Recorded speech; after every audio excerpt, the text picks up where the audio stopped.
Sir, कोकणचा जो हापूस आंबा आहे तो जगप्रसिद्ध आहे आणि हापूस आंब्याची चव आणि गोडी आणि एकूणच त्याचं जे आकर्षण आहे ते वेगळ्या पद्धतीचं आहे. काय सांगाल सर, आपण या आंबा बागायत क्षेत्रामध्ये आहात, कशा पद्धतीची आपली बाग आहे, कधी ही बाग सुरू केली आणि कसा प्रवास एकूणच राहिलेला आहे या क्षेत्रातला? माझी ही बाग आहे ही जांभूळपाडा गावात आहे. म्हणजे जांभूळपाडा हे अलिबागमध्ये येते आणि आपण कोकणामध्ये येतोय आणि या आपल्या हापूसच्या बागेला GI मानांकनसुद्धा मिळालेलं आहे. तर ही बाग साधारण 24 एकरची आहे आणि ही बाग मी साधारण 2000 सालापासून इंडिव्हिज्युअली मी करत आहे. त्याच्या अगोदर याच्यातल्या काही बागांमध्ये 89 साली आंब्याची लागवड केली होती आणि म्हणजे इथे जर आपण पाहिलं तर 89 सालापासून ते अगदी गेल्या वर्षापर्यंतचे जशी आम्ही जागा आमची वाढलेली आहे तशी तशी झाडं लावत नेलेली आहेत. इथे साधारण 1250 झाडं आहेत. हापूसची आहेत, केशरची आहेत, राजापुरीची आहेत, तोतापुरीची आहेत, लंगडा बनारस असे थोडेफार इतर व्हरायटीची सुद्धा झाडं आहेत, पण मेनली आपल्याकडे हापूस आहे. आणि हापूस आंबा आता जसं तुम्ही म्हटलं जगप्रसिद्ध, होय निश्चितच तो जगप्रसिद्ध आहे. आणि आजच आपल्या बागेतून US म्हणजे अमेरिकेसाठी सुद्धा आंबा एक्सपोर्टसाठी जात आहे. आपण तो आजच संध्याकाळी वाशीला पाठवणार आहोत आणि मग तिथून तो पुढे प्रोसेस होऊन आंबा जाणार आहे. आपल्या इथे ही बाग जी आहे ती साधारण 24 एकरामध्ये आहे आणि 1250 झाडं आहेत. आता जर आपण विचार केला ह्या आंब्याच्या बागांचा विचार केला तर गेले काही वर्ष आंबा बागायतदारांचे किंवा शेतकऱ्यांचे हे चॅलेंजेस किंवा त्यांची आव्हानं खूप वाढत आहेत. मग सगळ्यात महत्त्वाचं म्हणजे आपल्याकडं जे रोगराई किंवा किडी येत आहेत किंवा इन्सेक्ट्स येत आहेत, त्या इन्सेक्ट्सवर प्रभावी औषधं आपल्याकडे राहिलेली नाहीत. त्याच्यामुळं शेतकरी तसा हवालदिल झालेला आहे. यावर्षी जर आपण बघितलं तर डिसेंबर महिन्यामध्ये इतका सुंदर मोहर आला होता की त्या मोहरामध्ये असं वाटलं होतं की यावर्षी बंपर आंबा येईल, भरपूर आंबा येईल आणि सर्वसामान्याला अगदी सहज परवडेल असा आंबा मार्केटमध्ये उपलब्ध असेल. पण दुर्दैवाने तो मोहर सगळा वाया गेला आणि तो वाया गेल्यामुळं प्रॉब्लेम असं झाला की आंबा खूप कमी राहिलेला आहे. आणि नंतर तो जो काही आंबा कमी राहिला होता त्याच्यात परत जो काही दुहेरी किंवा रिकरंट परत येणारा मोहर आला, त्याच्यामुळे आंब्याचं प्रमाण खूप कमी झालेलं आहे. जर आपण आपल्या रायगड जिल्ह्याचा विचार केला तर रायगड जिल्ह्यामध्ये 15 ते 20% उत्पादन आहे. संपूर्ण कोकणाचा विचार केला तर ते 20 ते 25% उत्पादन आहे. आज मार्केटमध्ये तुम्ही जर पाहिलं तर कर्नाटकमधून बनावट आंबा येत आहे आणि तो हापूसमध्ये मिसळून विकला जात आहे. अन्यथा आपला जो अस्सल हापूस आहे तो अस्सल हापूस बाजारात फारसा नाही आहे आणि त्याच्यामुळं बाजारात दरसुद्धा चांगले आहेत. अस्सल हापूससाठी मागणीसुद्धा खूप आहे आणि खवय्ये लोक आमच्या बागेपर्यंत पोचत आहेत आणि ते खुद्द बागेतून, कारण बाजारात जो काही भेसळयुक्त आंबा मिळतो आहे त्याच्यापेक्षा अनेक खवय्ये बागायत आपल्या स्वतःच्या बागेत येऊन आंबे खरेदी करण्याला पसंती देतात. आणि सुदैवाने यावर्षी आत्तापर्यंत चांगले दर मिळाले असल्यामुळं आम्हाला कुठेतरी आमचं काहीतरी भागेल असं वाटते. अन्यथा या गेल्या काही वर्षामध्ये शेतकऱ्यांचे खर्च वाढलेले आहेत, त्या हिशोबाने उत्पादन मात्र मिळत नाही. धन्यवाद. सर, कोणत्या जातीचे आंबे आपल्या बागेमध्ये आहेत आणि एकूणच रायगड आणि कोकणामध्ये कोणत्या जातीच्या आंब्यांना जास्त या ठिकाणी बहार आहे? आपल्याकडं ॲक्च्युली जर पाहिलं तर मेनली हे आहे हापूस आहे, त्याच्यानंतर केशर आहे, राजापुरी आहे, तोतापुरी आहे, लंगडा बनारस आहे, सिंधू आहे. अशा अनेक जाती आहेत पण त्या चवीपुरत्या आहेत, त्याला काय फारसं हे नाही. आपण व्यापारी दृष्टीने फक्त हापूस केशर एवढंच करतो आहे. आपल्याकडे पायरीसुद्धा आहे आणि कोकणामध्ये तुम्ही जर विचाराल तर कोकणामध्ये सगळ्या जातींना चांगली फळं येतात. कारण कोकणचं हवामान आणि कोकणची माती ही आंब्यासाठीचीच आहे. त्याच्यामुळे इथे एखादा आंबा येणार नाही किंवा तो आला तर चांगला येणार नाही असं होतच नाही. सगळ्या जातींचे आंबे कोकणामध्ये चांगलेच येतात आणि त्याची टेस्ट, साईज, स्वाद हा उत्तमच असतो. परंतु त्यातल्या त्यात हापूस हा मात्र कोकण व्यतिरिक्त कुठेही चांगला होत नाही आणि त्याच्यामुळे आपला जो कोकणचा हापूस आहे तो खासच आहे आणि तो जगभरात प्रसिद्ध आहे. हवामानामध्ये जे बदल आहेत, चढ उतार असतो, हवामानाचा परिणाम या सगळ्या फळ उत्पादनावर कसा होतो सर? हवामानाचा बदल होत असतो आहे. हवामानाच्या बदलापेक्षाही मला असं वाटतंय की जास्त आता जो प्रॉब्लेम आहे तो कीटकनाशकांमध्ये जो रेझिस्टन्स, प्रतिकारशक्ती, कीटकांमध्ये प्रतिकारशक्ती जी निर्माण झालेली आहे त्यांनी शेतकरी अडचणीत आलेला आहे. नवीन अशी फारशी कीटकनाशकं बाजारात उपलब्ध झालेली नाहीत आणि कृषीमध्ये भारतामध्ये संशोधन फार कमी आहे, खूपच कमी आहे आणि त्याच्यामुळे नवीन गोष्टी काही उपलब्ध होत नाही आहेत, असं सगळं प्रॉब्लेम आहे. कोकणातल्या रायगडातल्या शेतकऱ्यांपुढं काय आव्हानं आहेत? बाजारपेठ असेल, विक्री असेल, कशा पद्धतीनं होतं सर? बाजारपेठ ही रायगड किंवा अलिबाग किंवा मुंबईच्या जवळपास असलेल्या शेतकऱ्यांना त्याचं बाजारपेठ हा चॅलेंज नाही आहे. आता आम्ही तर मुंबई APMCला सुद्धा पाठवतो आहे. आम्ही एक्सपोर्टसाठी सप्लाय पण देतो, म्हणजे ज्या एक्सपोर्टर्सना चांगला माल हवा असेल त्यांना आम्ही तो चांगला, आता मी मगाशी म्हटल्याप्रमाणे आजसुद्धा आपण US साठी 650 डझन आंबा देतो, तर तेही देऊ शकतो आपण. तसंच आपण डायरेक्ट कस्टमर्सना सुद्धा आंबे विकत असतो. तसंच आपण APMC मार्केटला पाठवतो.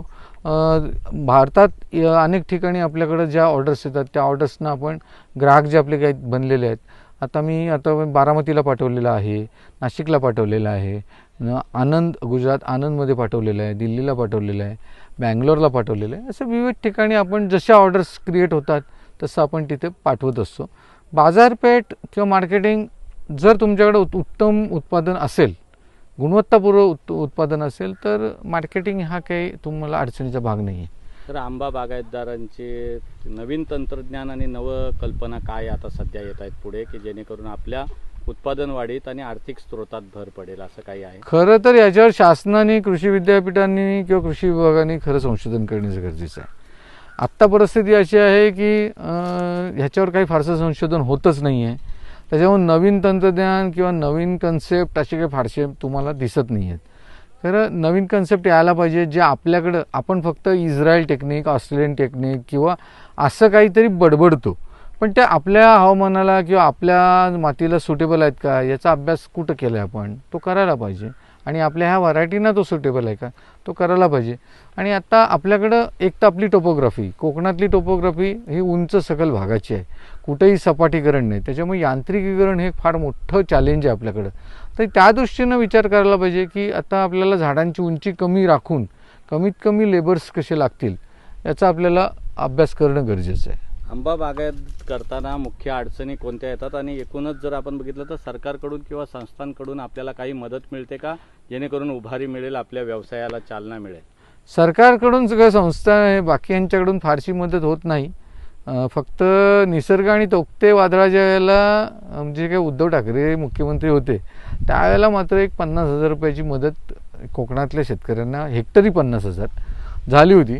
त्यावेळेला ती शेतकऱ्यांना तुटपुंजीच वाटली होती.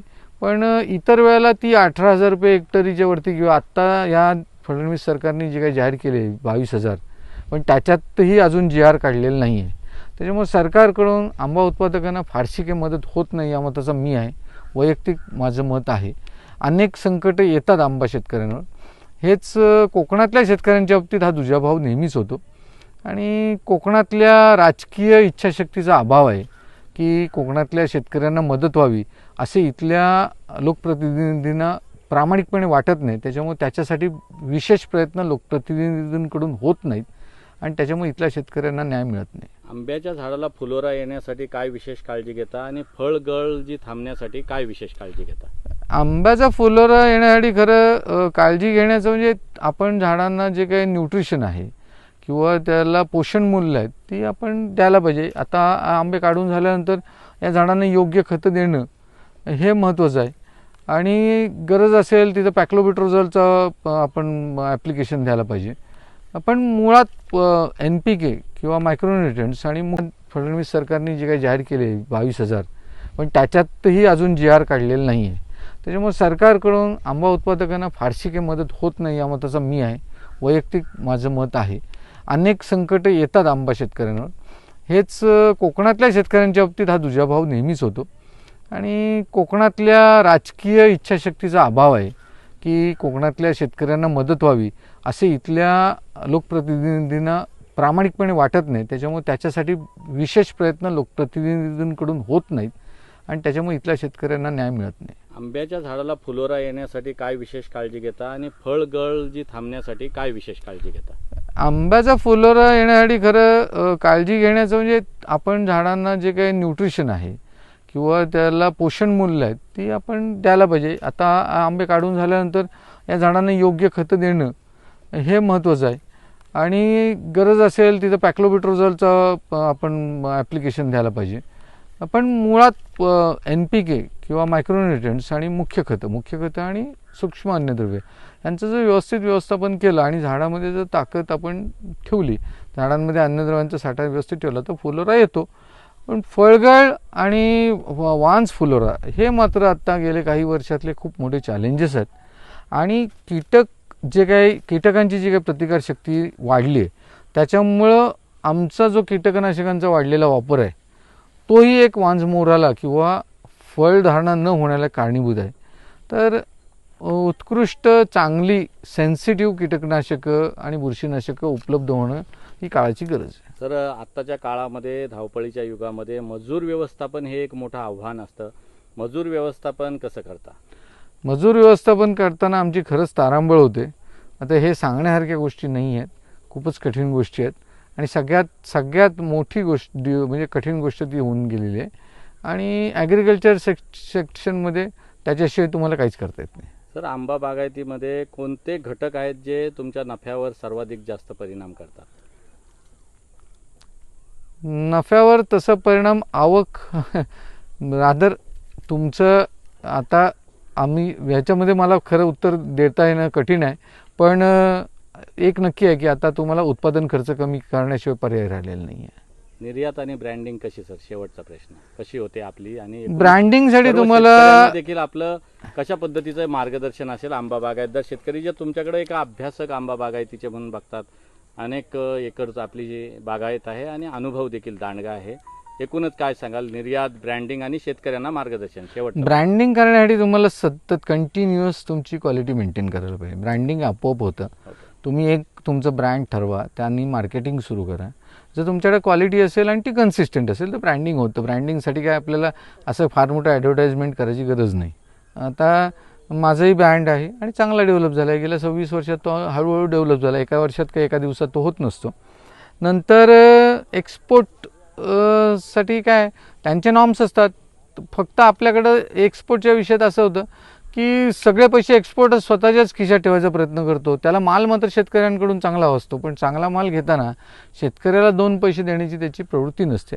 आणि त्याच्यामुळं शेतकरी त्याच्यात घाळघसळ करून कसाही आंबा देतो. आता मी तुम्हाला म्हटलं की आज जो मी काही US साठी माल भरणार आहे, मागच्या खेपेला सुद्धा मी माल जो त्यांना दिला त्याला रेग्युलर ग्रेडिंगमधून सुद्धा आम्हाला 20% रिजेक्शन काढायला लागलं. ते आमचं नुकसान असतं. ते नुकसान आता दर आम्हाला चांगला दिला तरच परवडेल, नाही तर परवडणार नाही. आंतरराष्ट्रीय बाजारपेठेत साता समुद्रापार जो आंबा जातो, कोणत्या आंब्याला मागणी आहे, कशा पद्धती? साता समुद्रापार आंब्याला जी मागणी आहे ती वेगवेगळी आहे. सगळ्यात जास्त मागणी हापूसला आहे, त्याच्या खालोखाल केशरला आहे.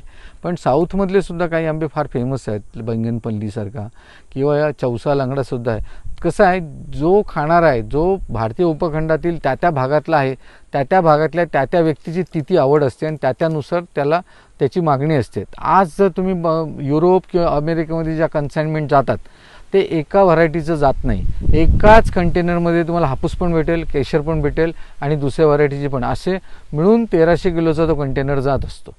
तर सर्वसामान्यांना आंब्याची चव कधी चाखता येईल? इथल्या रायगडचा, कोकणातला हापूस कधी त्याच्या ताटात येईल? सर्वसामान्यांना यावर्षी आत्ता आणि शेवटी दोन्ही वेळेला सारखंच राहील.